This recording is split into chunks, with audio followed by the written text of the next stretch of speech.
किसान साथियों नमस्कार। हमारे इस यूट्यूब चैनल पर आपका स्वागत है। आज मैं अपने आगामी कुछ दिनों में नरमे की देखभाल किस प्रकार करें ये विषय लेकर आया हूँ। उम्मीद है कि विषय आपके उत्पादन को बढ़ाने में निश्चित रूप से सहायक होगा। किसान भाइयों, हम एक बिल्कुल ऐसे समय पे आज 19 अगस्त को अपना एक वीडियो अपलोड कर रहे हैं जिस समय बिल्ट की सबसे ज़्यादा समस्या हमारे किसान भाइयों को आएगी। इसलिए अपने खेत का प्रतिदिन निरीक्षण करें। यदि आपके खेत में बिल्ट की समस्या है तो तुरंत अपने आसपास के कृषि विशेषज्ञों से संपर्क करके उस पर जो रिकमेंडेड मॉलिक्यूल्स है वो अवश्य डालें।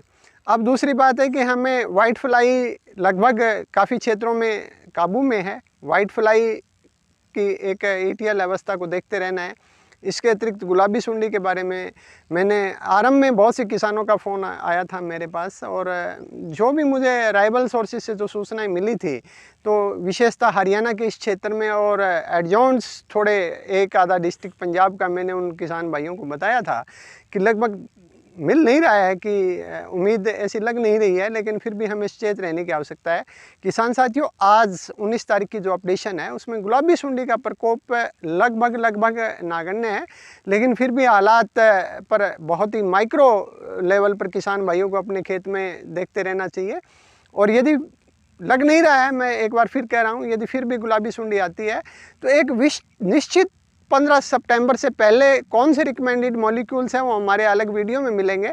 उन्हीं मॉलिक्यूल्स को अपने खेत में डालना है ताकि कि आपके नरमे की फसल जो है वो अच्छा आपको उत्पादन दे पाए। किसान भाइयों, अंधाधुंध पेस्टिसाइड का प्रयोग ना करें। जहां भी जिस क्षेत्र में हमें जिस समस्या से निपटने के लिए जिस प्रकार के रसायन की आवश्यकता है वो हमारे क्षेत्र के कृषि विकास अधिकारी या हमारी केंद्रीय कपास अनुसंधान संस्थान नागपुर, हमारे इसमें हरियाणा में केंद्रीय कपास अनुसंधान क्षेत्र सिरसा के विशेषज्ञों से संपर्क करके ही अपने खेत में रासायनिक दवाइयों का छिड़काव करें। ज़्यादा खर्चा अपनी खेती में ना करें, क्योंकि हम पहले ही बहुत समस्याओं से ग्रस्त रहते हैं। इसके अतिरिक्त किसान भाइयों, इस बार नमी की मात्रा ज़्यादा रही है तो हमें अपने खेत में 1 से 2 फंगिसाइड का प्रयोग अवश्य कर लेना चाहिए, जिसमें कॉन्टैक्ट और सिस्टेमेटिक दोनों प्रकार की फंगिसाइड हमारे प्लांट पे डालनी चाहिए, ताकि कॉन्टैक्ट का जो फंगस है वो तुरंत कॉन्टैक्ट फंगिसाइड से खत्म हो और सिस्टम के अंदर जाने के बाद वो कुछ दिन सिस्टम में पड़ा रहे। कुछ किसान भाइयों के फ़ोन आते रहते हैं, वो बहुत ही इंटरनेशनल कंपनियों के महंगे फंगिसाइड डालते हैं। मेरा अनुरोध है कि जिस एक सस्ते फंगिसाइड से हमारा काम चल रहा है तो हमें उन्हीं फंगिसाइड्स का प्रयोग करना चाहिए जो हमारे लिए आर्थिक रूप से ठीक ठाक रहे, क्योंकि हम पहले ही अपनी खेती पर बहुत ज़्यादा खर्चा कर चुके हैं। तो किसान भाइयों, हमें 3 चीज़ों का ध्यान रखना है। सबसे पहले उखेड़ा रोग बोलते हैं बिल्ट।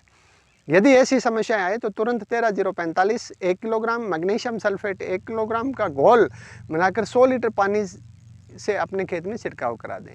इसके अतिरिक्त कोबाल्ट क्लोराइड का प्रयोग है और कुछ डिफरेंट प्रयोग्स भी आपको अलग अलग विशेषज्ञ मिलेंगे, उनसे भी आप सहायता ले सकते हैं। इसके अतिरिक्त वाइट फ्लाई यदि कहीं ज़्यादा है तो पोलो की रिकमेंडेशन है, क्योंकि नमी है वातावरण में, आपकी फसल उस चीज़ को सहन लेगी। इसके अतिरिक्त यदि गुलाबी सुंडी का प्रकोप, मैं एक बार पुनः कहना चाहूँगा कि हमारे इस हरियाणा और पंजाब के साथ लगते हुए ज़िलों में इतना दिखाई नहीं दिया है, इसलिए गुलाबी सुंडी के बारे में सिर्फ हमें विशेषज्ञों की सलाह पर ही स्प्रे करनी है।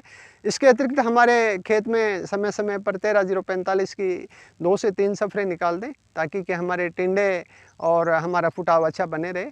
और मैं उम्मीद करता हूं कि इस बरस हमारे बहुत से किसान भाइयों की फसल को बड़ा नुकसान हुआ है। मुझे बहुत ही दुख है इस बात का, और जिन किसान भाइयों की फसल बची है मैं उम्मीद करता हूं कि वो उस चीज़ को रिकवर करेंगे और अपना अच्छा उत्पादन लेने में बहुत ही मजबूत भूमिका निभाएंगे। इन्हीं शब्दों के साथ सभी किसान भाइयों को मैं नमस्ते, जय हिंद, राम राम।